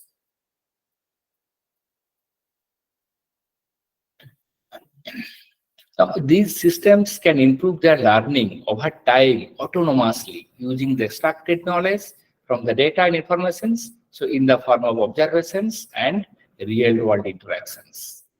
So this is most important. And this acquired knowledge allows these systems to correctly generalize to the new settings. Okay, so I'll not come to this part much. So, but we'll focus what is our main area. Yes. So again, I should tell but a few things. Otherwise, it may be incomplete. So quickly, I'll tell that machine learning algorithms, that you can be classified mainly I think the three types: supervised, unsupervised, and reinforcement learning. So although you know that, but little bit recap. In supervised learning algorithms, what is happening? No, the value of the input variables and the corresponding values of the output variables are known. So that is the interesting things. Input and outputs variables are known. So supervised, once we are telling supervised, that means it will try to figure out the relationship between the input variables and the output variables. So that is the important scenario. So actually now what I can say that supervised learning algorithm you can classify into the classification and regression algorithms. Okay, that is later things. And second one is unsupervised algorithms. Unsupervised, as you know, so they are used when the training data is neither classified or not labeled. That is the not in using the supervisor. Supervised machine learning with supervisor is present, but here supervisor is absent. That means obviously training data here is not classified or labeled. That means here in unsupervised learning, what are the values for the input variables? So simply input variables, what I can say, the values of the input variables are known, while there are no associated value for the output variables. So patterns, here we want to mainly in the unsupervised learning algorithm, the learning task. What is the learning task here?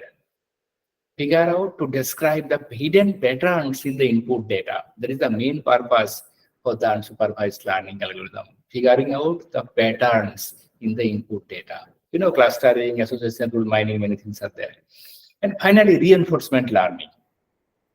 As you already know, so here in reinforcement learning, which is very much interesting, particularly in the field of meta heuristics, so many papers I found here. So an agent, artificial agent, can iteratively learn from the interaction with the environment. Based on that, it will maximize the reward, or it will minimize the penalty, or it will minimize the risk factor. So that it will automatically, each and every iteration, the agent will automatically determine the best behavior. Because as I was telling, it is learning in that manner. Okay, from some, if it is doing some good action, getting some good point, reward point, and bad action means obviously the penalty will be there. So based on that, based on the interaction, the agent is automatically, I think, getting the ideal behavior or the ideal action for a specific task.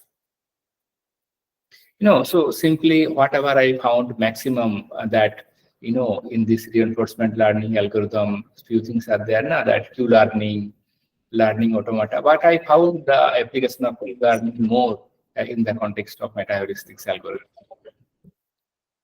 Okay, now that point I was trying to focus here. Our intention is not there that to come to machine learning algorithms. Yes, that I was trying to convey that integration of meta heuristics and machine learning. See the PPT, see the this slide, whatever I have pointed out. This side is machine learning, this is meta heuristics, and this is the common zone. So how this can be explained? It may be meta heuristics in machine learning. So don't make it confused. Try to understand it in better manner. Meta heuristics in machine learning and machine learning in meta heuristics. Two categories will be there. Try to get it very carefully. Whatever the papers we will find out in the hybridizing machine learning and meta heuristics, obviously either this category or this category, that you need to find out. Application of meta heuristics in machine learning or machine learning in meta heuristics. That is the most important concept.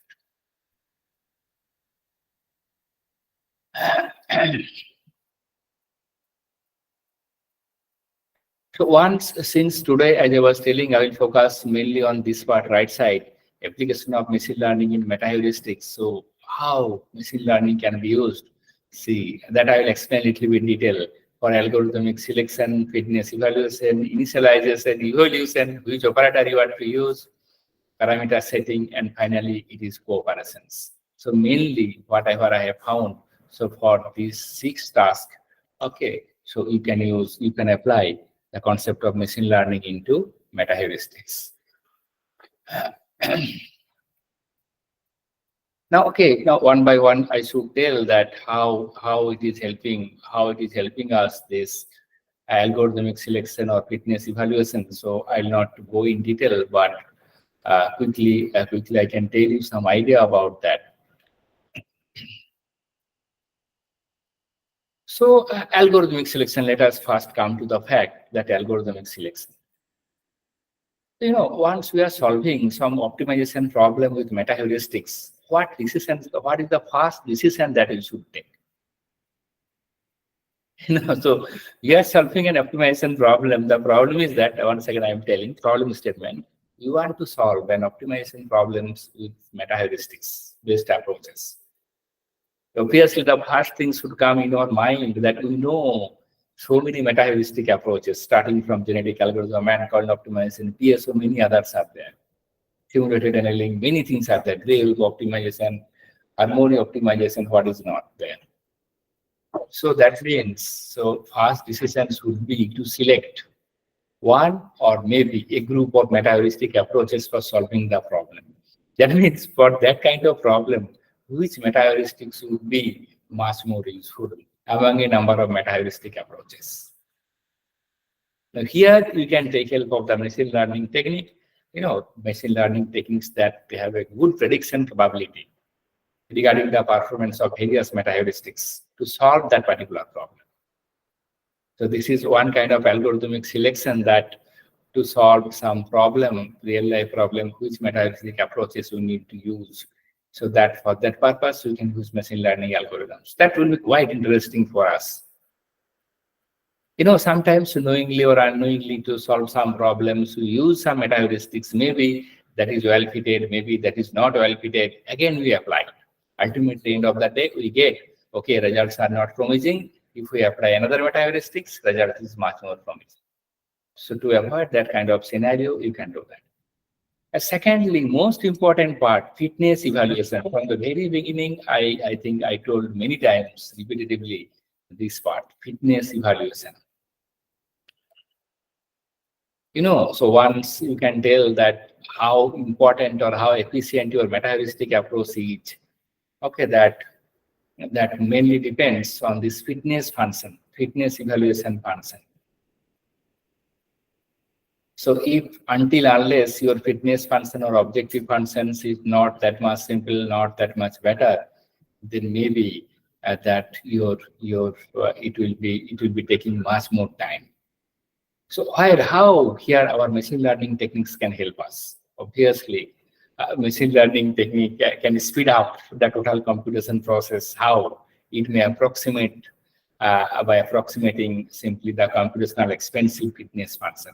So whatever the fitness function you are using, so you can take help of machine learning technique to approximate this fitness function. That is very much interesting concept.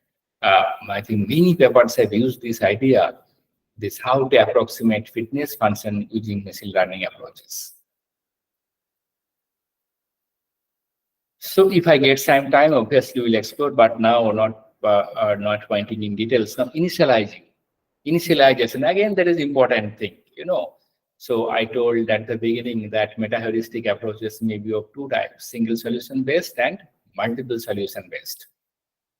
So that means initially, if it is a population-based meta-heuristics, initially we need to start with the initial set of solutions, initial pool of solutions. Now, you know that whatever is your initial pool of solutions, your convergence of algorithms, again, may be dependent on that part also. So that means choosing or selecting a good set of initial solution, that means that can help you, to speed up your process.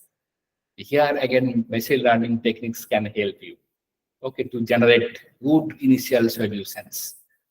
How they will generate? Obviously, they will find out that once some solutions are good enough, then obviously using good, they will have the experience that if solution is good, that may speed up the initial solutions are good, that may speed up the entire computation process. So what normally we do? Normally the initial solution you determine stochastically, randomly. This is the search space, randomly we are taking some solutions. But if you take help of machine learning based approaches, then again your this initial pool of solutions will be identified by your machine learning technique.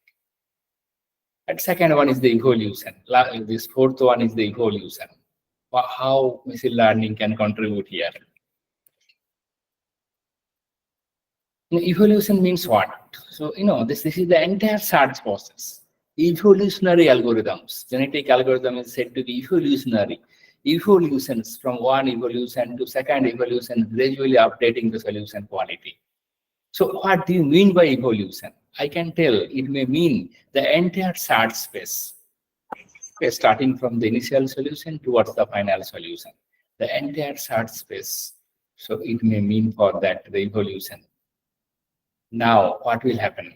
So if we apply this machine learning technique, again, machine learning technique is intelligent enough. It can intelligently select the various search operators. It may be selection, it may be crossover. So it may intelligently select the various search operators. So ultimately, once it is selecting some good search operators, so it may lead to a quick convergence. So more, if we want to discuss more detail, then actually machine learning technique that can intelligently select the search operators. And they may involve the population of solutions using the knowledge of good and bad solutions. See what I'm saying? Machine learning techniques that can involve a population of solutions. Using the knowledge of good and bad solutions during the search space. Sometimes this is called learnable evolutionary model, and this is very much interesting. It may guide the never. I think it may guide the never solutions. Once we are selecting some solutions in the neighborhood surroundings, more number of in the search space, more number of solutions are there. That means we are taking some solutions. The never solutions is good or bad, or the never solution we can consider or not. Again, that may be during the search process. Again, that may be predicted using this machine learning based techniques. So this is a little bit complex one regarding the evolution for the selection of various search operators actually when to perform. I told you again something that I told you regarding the crossover, regarding the mutation. So if you can remember, I think that point I forgot. So how many times you need to implement the crossover? That is known as the crossover probability. How many times you need to implement the mutation? That is known as the mutation probability.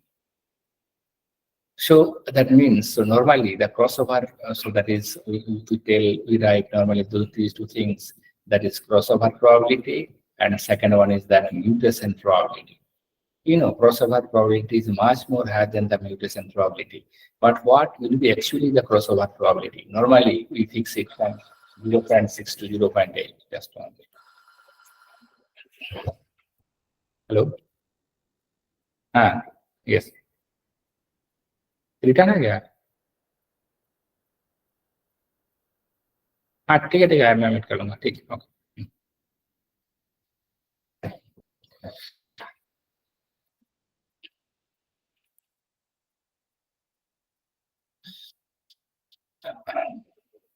Okay, yeah, so this parameter setting. So as I told that in genetic algorithms, you will find out a number of parameters involved. So I was here discussing two parameters. One is the crossover probability, and second one is the mutation probability. So crossover probability means how many times you need to apply the crossover, and mutation probability means how many times you need to implement the mutation. Is it like that in the search space on the entire set of population, you will implement the crossover, you will implement the mutation? No. So actually, we need to restrict that for the crossover probability. Maybe if we give 60%, that means out of 100, only 60 solutions we can apply crossover. And if we say mutation probability 0.2, like that, out of 100, only for 20 solutions will apply the mutations. But how to identify that what will be the crossover probability and what will be the mutation probability? So again, here you can take help of this machine learning technique to identify actual crossover probability and this mutation probability. So that is the parameter settings. As I was telling that any of the meta-heuristics algorithm, it has a number of parameters, that what we need to use for the search process. Now, this machine learning techniques, you can use this machine learning techniques to control the value of the parameters. Okay. Before here, I was giving you the example of these two parameters. Beside this, if you look closely in genetic algorithm, there will be a number of parameters, which is one of them that you need to fix before proceeding your implementation. Now, last one is the cooperation. How it will help in the cooperation machine learning. That many of the meta heuristics that can cooperate with each other. It's not like that. As I told earlier, that two things I told, you can remember that meta heuristics sometimes they can use memory, sometimes it may be memoryless. Table search is one of the meta heuristics that applies the memory, and genetic algorithm does not apply any memory. So sometimes, for the sake of benefit of two meta-heuristic approaches, so we hybridize two meta-heuristic approaches. As I told you, that to solve some problem of a few years back, I hybridized this simulated annealing with table search to solve some complex real-life problems. And I found that if I hybridize the simulated annealing with table search, obviously that is giving us some good quality solutions. That means that there is a scope that you can hybridize two meta-heuristics also for the sake of solving some complex real-life problems. But which two meta-heuristics you need to hybridize? Who will tell? Actually, now only the machine learning techniques are there that can predict, okay, to solve this problem, these two meta-heuristic approaches may be much more fruitful. But for that purpose, more knowledges are required.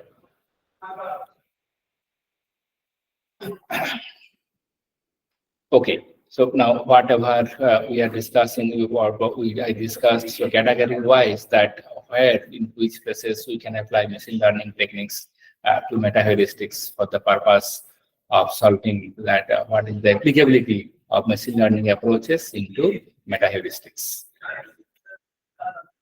Now here good things are there that whatever I told initially, this is a good observation. So that two concepts may exist. One is the meta-heuristics in machine learning, and second one is the machine learning in meta-heuristics. Today I focused on this. Well, both are complex one. Today I entirely focused on this machine learning in meta-heuristics. As you know that you need to have a good knowledge to understand these two categories. Otherwise, simply this may not work.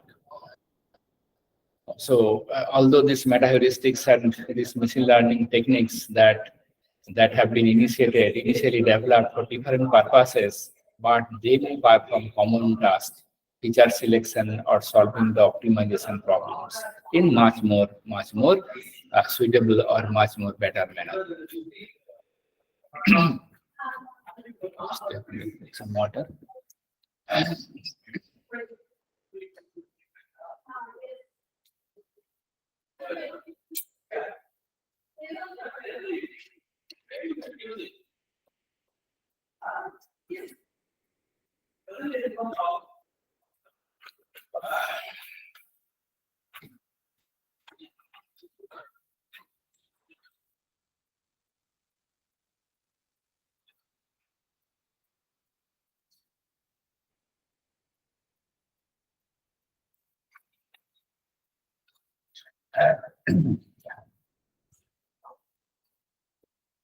So that meta heuristics and machine learning techniques, they can frequently interact to improve their search and learning capabilities.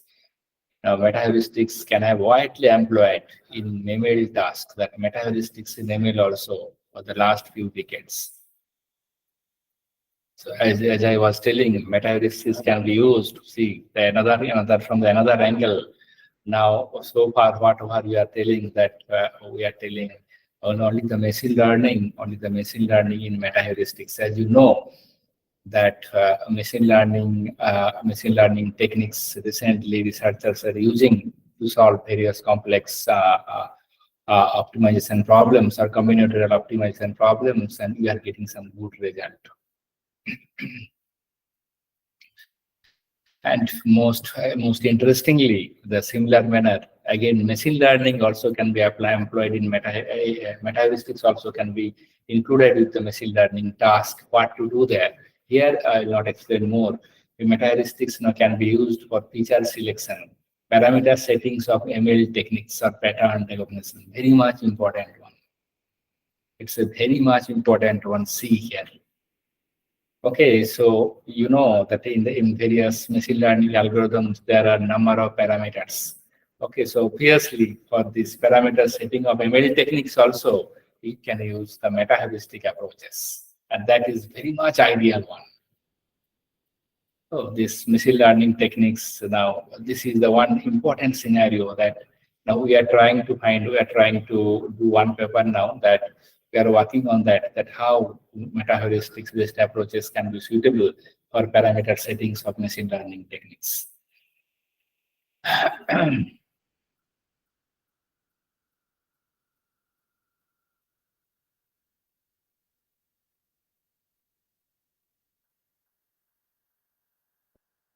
Yeah.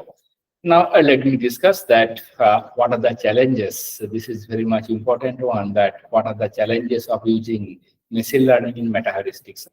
I told so many things that okay, what are the various possibilities, how we can apply the machine learning into meta heuristics. But obviously, its not task is not so much easier, and initially you should have a good knowledge in both domain, and which is very much, particularly I believe, which is very much difficult. You need a lot of work to be done before that. So so once we want to apply these machine learning techniques into meta heuristics, what is happening? Those who know the machine learning techniques, since already most of the sessions are over, so now you can explore that. That means now a set of additional parameters you are introducing.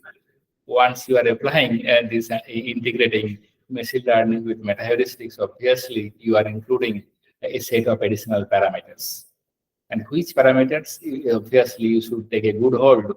That means you need to carefully maintain, you need to carefully tune or control to obtain a very good performance. Otherwise, it will be very much difficult. Okay, so that means again the thing is that in some papers you find out that they are using these values of these parameters are fixed only during the search process. Okay, but actually what you can do. So you can use your approach that which will dynamically adjust these parameters. These parameters will automatically or dynamically adjusted. That also we can propose. No, this is my first point. Now, second point is again very much important one. Scaling to a larger problem instances is very much challenging when telling to while you are discussing with these machine learning techniques. Normally, what you are doing, normally that once you are using this machine learning technique, now you see that we need, if you have a good volume of data, then obviously you can, the machine learning techniques may have much more good performance. Higher volume of data, then you can expect a good performance or higher performance for the machine learning. Now, the fact is that this data availability, we need a good volume of data once we want to integrate machine learning with optimization techniques. But here, this availability of data, that may be a huge challenge once you're integrating between these two. Okay, so ultimately, you don't have enough data. If you don't have enough data, then maybe you don't go for this integration. Even if you know that if you have some enough historical data, again, what you need to do, then you need to sample those historical data into some meaningful category, so that you can feed into your machine learning based approaches. That may be another challenge for you. So, for once we have some good volume of data, we need to do some pre-processing of the data or to feed those data into our machine learning algorithms.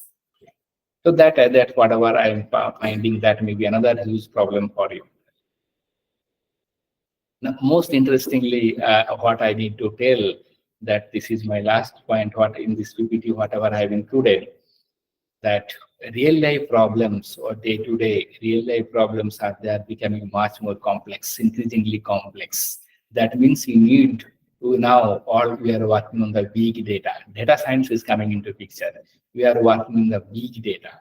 So once we are working on the big data, today data is not a problem. Million trillions bytes of data are generated. Simply, you need to do something to fetch, I think, the meaningful idea, to extract the meaningful idea, or to extract simply the value from the data. That is the main purpose of this data science. If you want to work with this big data, then simply, high volume data, then simply your simple machine learning techniques may not work. Then you need to work with the deep learning techniques. Maybe you need to integrate the deep learning into meta heuristics, and this is yet under research.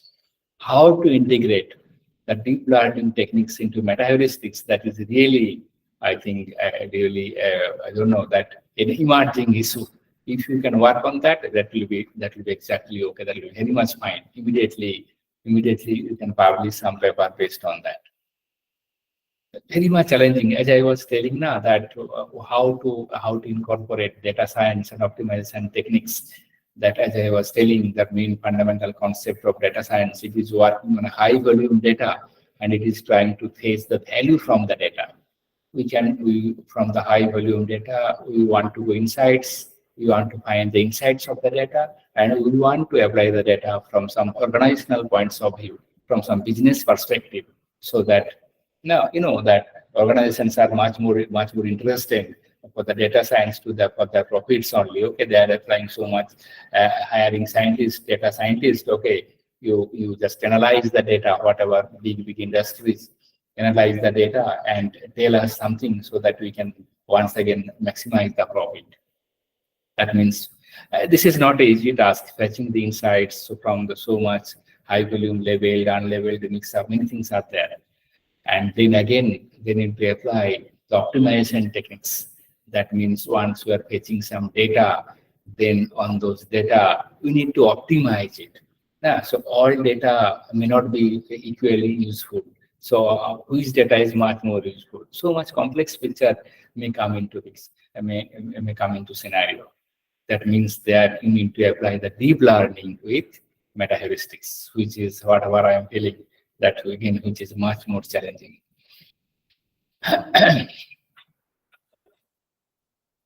Anyway, so here what I can suggest, that uh, you know that uh,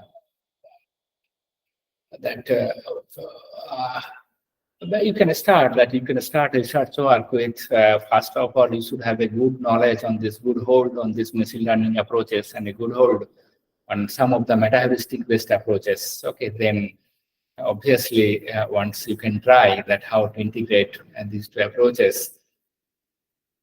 And you know that I can tell you one fact that now supercomputers are there. So now it may be very much interesting that that to explore the concept of some parallelism, how you can do that. That to integrate the machine learning techniques into meta heuristics using GPU, that is much more GPU and TPU. Okay, that is much more interesting. So I think once I am telling regarding application of deep learnings in meta heuristics, then obviously you need to use GPU and TPU. That will be much more interesting, and you need it to handle the big volume data, and particularly once you integrate deep learning and these meta heuristic based approaches. And second thing, that what I can tell, that another future research direction, simply it may be that once you are thinking regarding the integration of machine learning techniques into meta heuristics to solve various complex optimization problems. And whatever today I told, that is all about single objective optimization problems. Again, because genetic algorithm only I discussed, only one objective. But if you have multiple number of objectives, and where the objectives are very much conflicting, that is known to be multi-objective optimization. I thought that I will cover a little bit of multi-objective optimization today, but since I was trying to move in detail of this, how to apply ML in meta heuristics, so that's why maybe today will not focus on that part. If any other sessions I get, obviously I'll focus on that part. But you know that whatever the problems we are facing today, most of the real life problems are multi-objective in nature.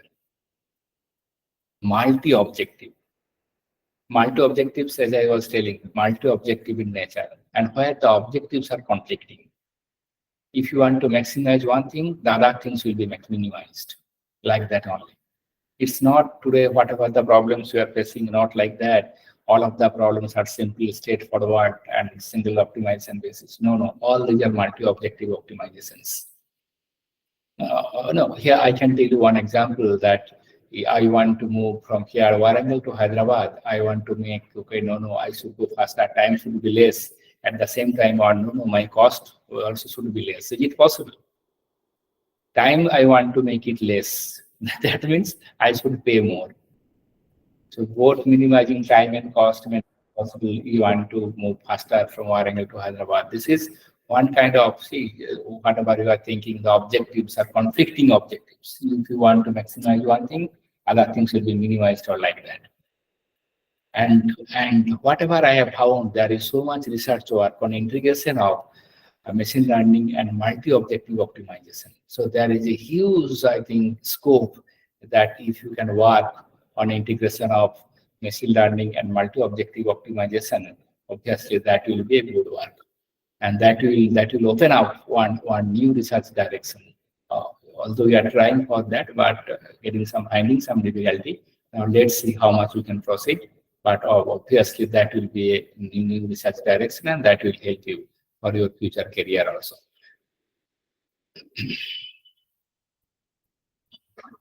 So with all this, so today now it's about, I think, 4 o'clock. So I'll not touch the multi-objective optimization part. So now simply now these are the references, whatever we have used for this. And now if now we want to initiate some discussions, so that if any of the participants having some queries, so you can raise your queries. Also, take a note of my email ID and contact number. This is my official email ID and contact number. So this is simultaneously my WhatsApp number also, 8536009758. So if again in future, if you have some queries, so feel free to drop me an email. Also feel free to message me. Obviously, I will reply back within few days. And if some of the participants are interested to work in this domain, so feel free again to go to contact with me so that we can start some collaborative research work by integrating this machine learning and meta-heuristic based approaches. Now, if you have some questions, obviously I'm ready to take some quick questions.